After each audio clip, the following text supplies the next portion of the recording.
What's up, superstars, and welcome back to Token Metrics. It is December 30th, almost in the new year. Can't wait because this has pretty much been a sideways year. I'm on Token Metrics, and Bitcoin is at 47,750, so it's up a little bit from yesterday, as well as Ethereum up to 3756. I think it was around 3700 yesterday. Most trending is Splinterlands. That is a game. Binance Coin, BNB, because they integrated with Metis. Insure DeFi, haven't even heard of it, and Wonderland Time, which is great. We're going to get into that because today is about what I am doing. But first, I want to go over the market. Metis actually reached all the way up to 243 and has dropped. But if you recall, I started talking about this at $65 with y'all. So it has been up a lot. So we can expect a pullback. And just like I always do, as percentages go up, I take out some profit. I suggest you do the same. Find the percentage that works for you, that you feel comfortable with, and take it out as you go up. And let's move on to Market Rebellion. These are the charts. Phantom is up. Luna is pulling back up. I was kind of expecting this to go down to around 70, but it never really did. It stopped at 85. I had sold off up here around 100 because listen to Crown Crypto. He said it's probably going to pull back to around 102, 105, and I did it early. So what I've been doing in this market, I know it's an overall uptrend. So as things go up, I sell it. And when I listen to Crown and he says there's going to be a pullback or it's going back up, then what I do is I buy back into it. So I'm constantly taking profits and buying back up. And I'll be doing this till January, February, March, when the Fed is going to be talking about tapering. And I think the whole market, everything is going to pull back at that point. So I'll be using this tactic until then. Really cool thing that Market Rebellion has started doing, so I don't have to search all the news articles. They pulled it all into this one place. So Phantom surges as investors search for next layer one. So there's a lot of uncertainty. Bitcoin's not really going anywhere. Neither is Ethereum. So after that, people start taking a look at smaller caps, and layer ones are the smaller caps like Luna, AVAX, Phantom is one of them, even though technically they're layer two, but nobody really talks about that. Polygon, and then also Metis, which I'm going to get into a little bit further. And so you have crypto mining reportedly rises in Thailand due to Chinese crypto bans. So this is one of the things I've been hearing a lot of people talking about. It's in the year. So Bitcoin, what has it done in 2021? It got not a spot ETF, but a futures traded ETF, but nonetheless, it was positive. And when Bitcoin dropped earlier in the year, a lot of it had to do with the fact that China banned Bitcoin crypto mining. So when that happened, everybody said, oh my God, 50% of the mining was in China, which actually was a negative thing. And then it dispersed all over the place. So a lot of it came to America. There are a few in Texas, and then also I think it was Maryland that they're doing facilities, creating it. But here, Thailand is as well. So you have Marathon Digital's record purchase of Bitcoin miners will cost $879 million. So this is just a testament to how much these companies believe that Bitcoin is going to be going up. So that is obviously a positive.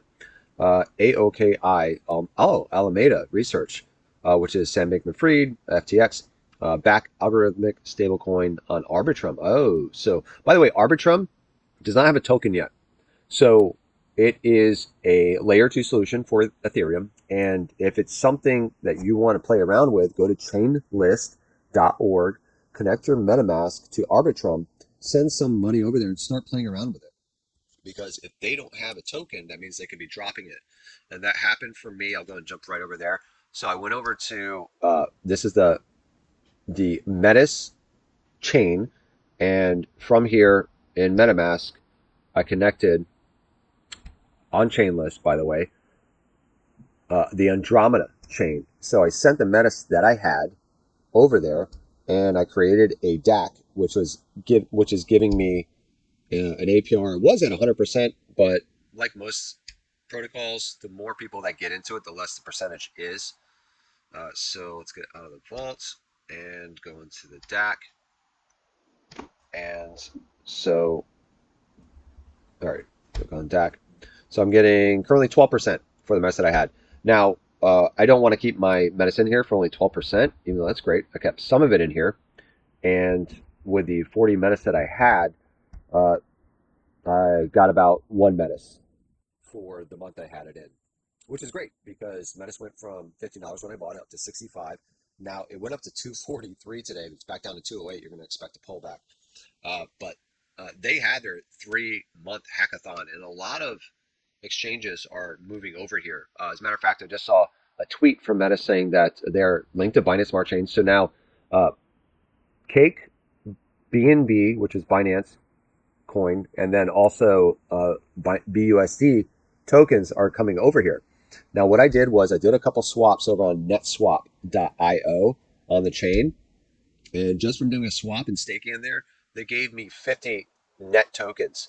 And at the moment, the net token is worth $50. So they airdropped 50 of these tokens to me, and that's literally just free money that they gave you.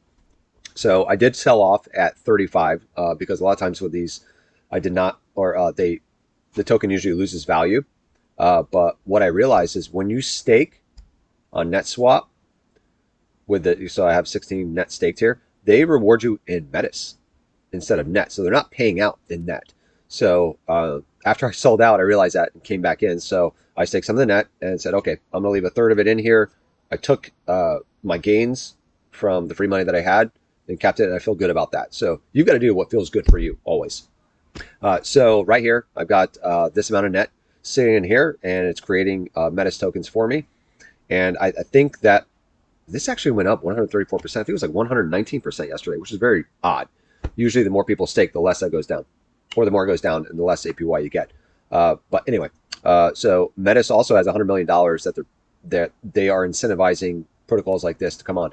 And as of now, NetSwap is one of only 2 that are out there that are actually doing anything. So a lot of the money from Metis is actually going to these. So I can see that possibly going back up.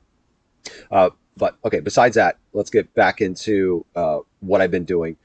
And I've been on Polygon for a while. Let me switch over. This is Climate DAO. So I've gotten to the DAOs. There are 3 DAOs. Climate DAO, Ohm Protocol, which is on Ethereum. Climate is on Polygon. Ohm is on Ethereum, so I can't do a whole lot with it, unfortunately. Something's going on with the internet here. Then you have Time Wonderland, which is on Avalanche. And then after that, you have on Phantom, Hector DAO. So all of them spiked and went up really high and then came back down. So I was in them. I took some profit. And then, okay, let's just try this. There we go. Yay. And so from there, after I sold out, they've kind of bottomed off now. So if you take a look at in CoinGecko, type in Clima. And we'll check this out and see what so it's at 333. It's essentially been, so this is 24 hours. I don't look at that. I don't look at the max. So I got in at, I don't know what market cap, I want price. All right. So I got in at right here at the beginning. It was at 1,000 and went up to 3,000. I took some profit, took my initial out, and then it went down, and then it kind of kept going down. So I waited for this to all go down. Now it's leveling off. So what I did was I took some money from my gains and I bought some Clima. Now, for Clima is about $1,200 or $1,300 right now as the price fluctuates. But I take whatever's left over here after 24 hours after 4, because the 4 Clima, I'm going to keep that.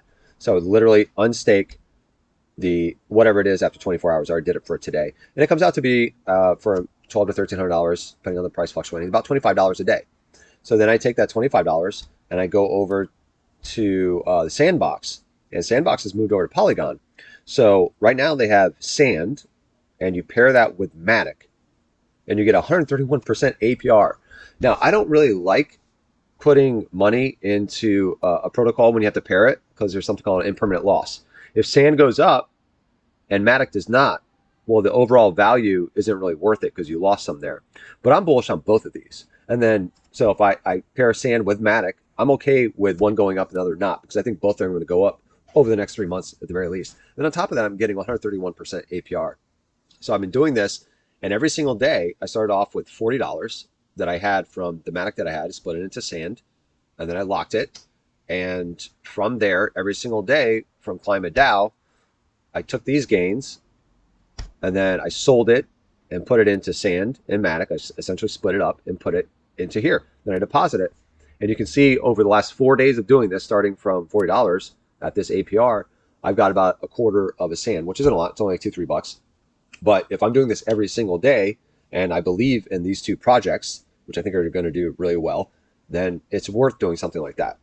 Now, in the same hand, over on Wonderland, and I'm not going to connect my wallet, but essentially what I've done is at 0.14 memo, which is stake time basically, I sell this off within 24 hours, and then I go over to Trader Joe and I sell that time for Joe and AVAX.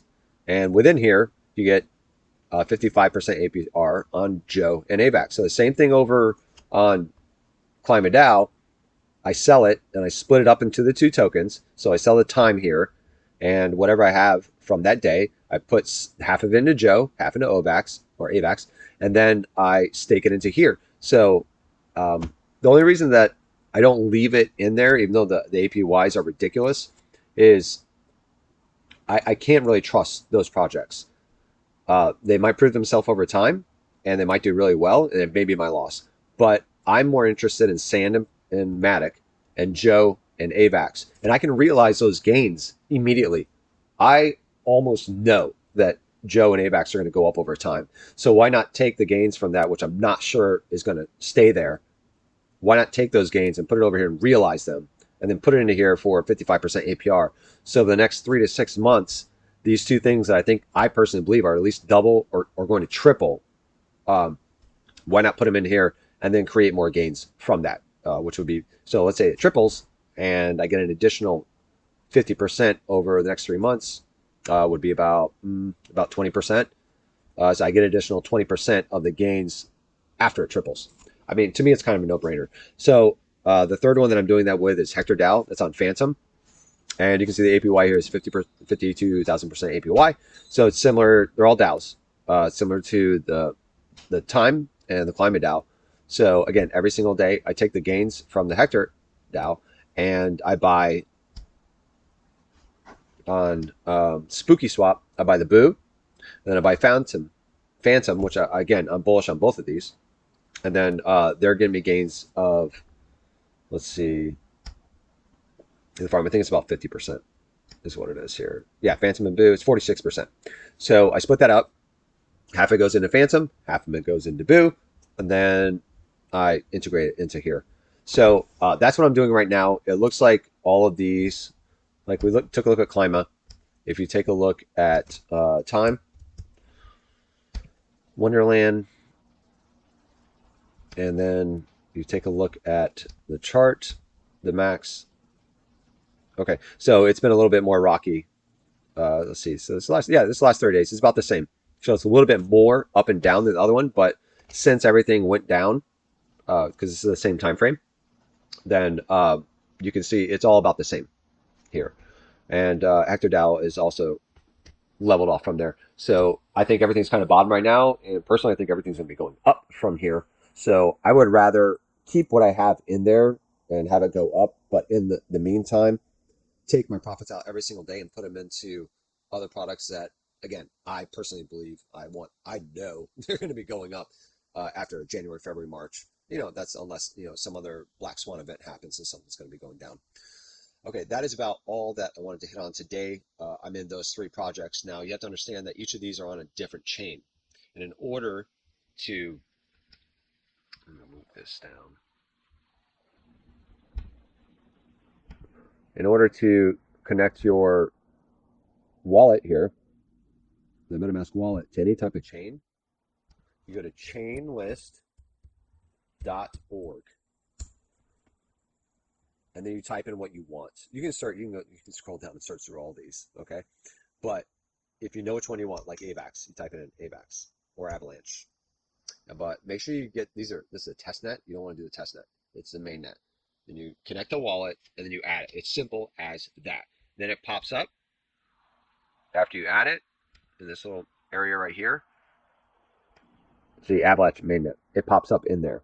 Okay, so it adds it for you. Before you had to go in, you had to put in a website, you had to put in like the token decimals, a lot of stuff, that information you don't want to deal with. This does it all for you. So if you have a MetaMask and you want to get into a different chain, then that's how you do it. Now, from there, once you have it in, the best way that I've found to get money from one place to another is something called AnySwap, AnySwap.exchange. And this token has been really flying lately, by the way. So right here, you can see you can change or you can swap from any one of these. ETH, Binance Smart Chain, I don't even know what FSN is, Phantom, Matic, Hecco, Avalanche, XDAI. I think there are more down here. This is one thing that really annoys me. You can't get down there. But you can swap between any of these. And so what I've been doing is I've made most of my money off of Matic, and I sent some over to Phantom. I sent some over to AVAX. The only thing I haven't really done that Solana doesn't seem to be integrating well with others. So I haven't done anything with Solana. I have the wallet, but I'm not willing. The only thing it's hooked up with is Ethereum. And I'm not crazy about anything that's over there. So why am I going to spend, $50 to $100 to swap something from Ethereum over there? So Solana, I think, is really missing out. Maybe that's why it's kind of been draining right now. They don't have like any swap or any of these other bridges to go over. Now, the other one that I've used, if you want an alternative, and this is through Seller. Let me see if I can find it here. It's called cbridge.seller.network. And this is very similar. You can switch from Polygon, Ethereum, Binance Smart Chain, Phantom, even Metis is on there, even though it doesn't seem to be working for me yet. Avalanche is literally brand new, like 2 days ago. Optimism is the other one. Optimism does not have, like Arbitrum, it doesn't have a token yet. So Optimism is another one that I suggest you try to send something over there and play around with. Polygon, and then Boba Network. But you can take money from or tokens from any of these and then swap it over to another chain over here. And the fees really aren't that much. I just suggest try to stay away from Ethereum. All right, that's everything for today. Hope you guys enjoyed the video. If you did, like it, and I'll see you next time.